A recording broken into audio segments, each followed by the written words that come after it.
তারা তাদের ঘরে ফিরে যাবেন। কাজে বক্তব্য লম্বা করব না।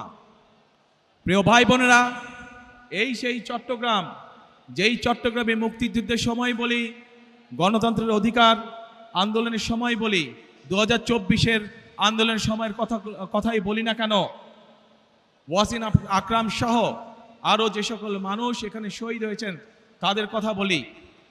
এই সেই চট্টগ্রাম, যেই চট্টগ্রামে সমতল এবং পাহাড়ের মানুষ একসাথে বসবাস করেন। আমরা চাই সমতল এবং পাহাড়ের মানুষ, আন্দোলনের সময় আমরা দেখিনি কে সমতলের মানুষ কে পাহাড়ের সময়। 71 সালে যুদ্ধের সময় আমরা দেখিনি কে সমতলের মানুষ কে পাহাড়ের মানুষ। আমরা চাই সকলকে নিয়ে আমাদের সেই প্রত্যাশিত বাংলাদেশকে গড়ে তোলার জন্য। সে পাহাড়ের মানুষ হোক, সে সমতলের মানুষ হোক, সে ইসলাম ধর্মের মানুষ হোক, সে অন্য কোনো ধর্মের মানুষ হোক, আমরা সকলকে নিয়ে আমাদের প্রত্যাশিত বাংলাদেশকে গড়ে তুলতে চাই। এবং সেই প্রত্যাশিত বাংলাদেশকে যদি গড়ে তুলতে হয়, তাহলে আজকে আমি এখানে আপনারা যে লাখো মানুষ উপস্থিত আছেন, আপনারা সহ আপনাদের মাধ্যমে আপনাদের এলাকার লক্ষ কোটি মানুষের কাছে আমি আহ্বান রাখব, গণতন্ত্রে যারা বিশ্বাস করেন, মানুষের বাক স্বাধীনতায় যারা বিশ্বাস করেন, গণতন্ত্রের স্বাধীনতায় যারা বিশ্বাস করেন, সকলকে আমি আহ্বান জানাবো, ধানের শীষ তথা বিএনপির উপর আস্থা রাখুন। ইনশাআল্লাহ ধানের শীষ এবং বিএনপি নির্বাচিত হলে আপনাদেরকে সাথে নিয়ে, এই দেশের খেটে খাওয়া মানুষকে সাথে নিয়ে বিএনপি তাদের প্রত্যাশিত বাংলাদেশ গড়ে তোলার কাজে হাত দেবে ইনশাআল্লাহ, অতীতের মতন। প্রিয় ভাই বোনেরা, সেজন্যই আমি সবসময় একটি কথা বলে থাকি, গড়ব কাজ, গড়ব দেশ, সবার আগে বাংলাদেশ। করব কাজ, গড়ব দেশ, সবার আগে বাংলাদেশ। কাজে আমাদের বাংলাদেশকে যদি আমাদের মতন সুন্দর করে গড়ে তুলতে হয়, তাহলে গণতন্ত্রের পক্ষে সকল শক্তিকে আজ ঐক্যবদ্ধ থাকতে হবে। যে কারণেই ওয়াসিম আকরাম সহ বহু মানুষ তাদের জীবনকে উৎসর্গ করেছেন। তাদের জীবনের মূল্যকে যদি আজ আমাদের তাদের মূল্য দিতে হয়, তাদের জীবনের ত্যাগকে, তাহলে অবশ্যই আজকে আমাদের মানুষের যে প্রত্যাশা, সেই প্রত্যাশা পূরণের জন্য কাজ করতে হবে। এবং যা মাত্র বললাম আমি, ইনশাআল্লাহ ধানের শীষের উপর আস্থা রাখুন, ইনশাআল্লাহ বিএনপির উপর আস্থা রাখুন। বিএনপি আপনাদেরকে সাথে নিয়ে আপনাদের সেই প্রত্যাশা পূরণে কাজ করবে।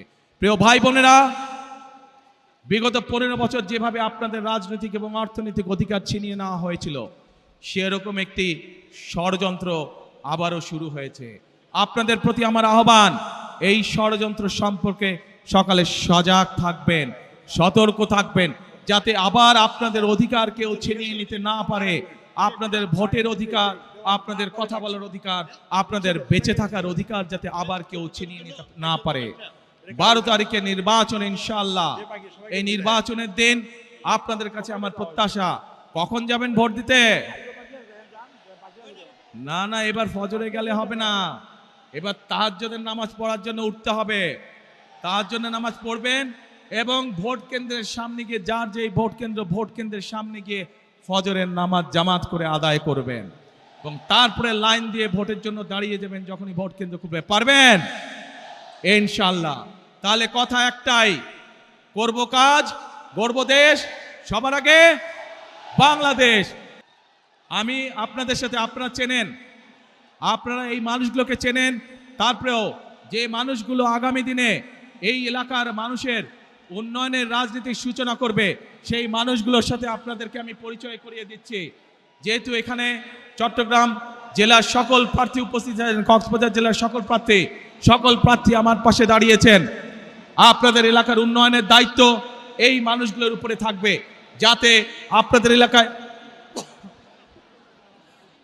এলাকায় উন্নয়ন হচ্ছে কি হচ্ছে না, আপনারা নির্বাচিত করার পরে এই মানুষগুলোর কাছে গিয়ে আপনার অভাব অভিযোগ আপনারা জানাতে পারবেন।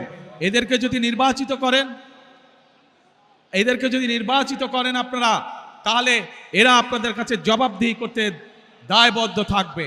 সকল মা বোন সহ সকল ভাইদের প্রতি আমার অনুরোধ, 12 তারিখে যাতে কেউ কোনোভাবে আপনাদের ভোটের অধিকার কেড়ে নিতে না পারে, সেই ব্যাপারে সদা সতর্ক দৃষ্টি রাখবেন। ইনশাআল্লাহ সতর্ক থাকবে। আপনার সকলে এই ধানের শীষে তুলেন।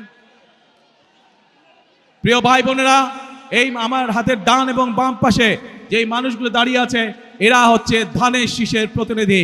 ইনশাল্লাহ 12 তারিখে এদেরকে জয়যুক্ত করবেন, যাতে আপনার জীবনকে আপনি নিরাপদ করতে পারেন, আপনার এলাকার উন্নয়নকে আপনি নিশ্চিত করতে পারেন। আল্লাহ হাফেজ। বাংলাদেশ জিন্দাবাদ, বাংলাদেশ জাতীয়তাবাদী দল জিন্দাবাদ। আসসালামু আলাইকুম।